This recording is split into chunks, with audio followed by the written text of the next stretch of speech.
People think being social is a talent, but becoming social is actually easy. You just learned it wrong. 1. Why you feel unsocial. You're not bad at socializing. You're overthinking. 2.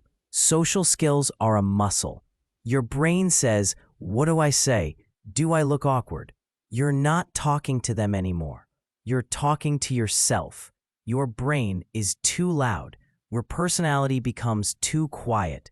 Social skills are not personality. They're a muscle. Confident people practice more. Shy doesn't mean broken, just untrained. 3. One rule makes you social. Be interested, not interesting.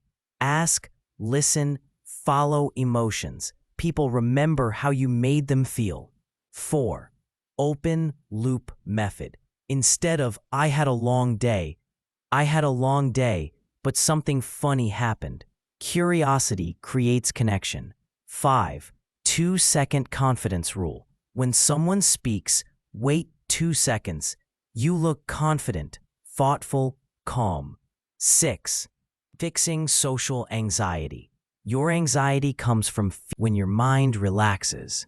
Your personality shows. 7. Simple way to socialize. Talk to one person about one thing for 1 minute. Small daily steps build social confidence. You're not bad at socializing. You just use the wrong method. With the right method, becoming social is simple. Becoming social is actually easy.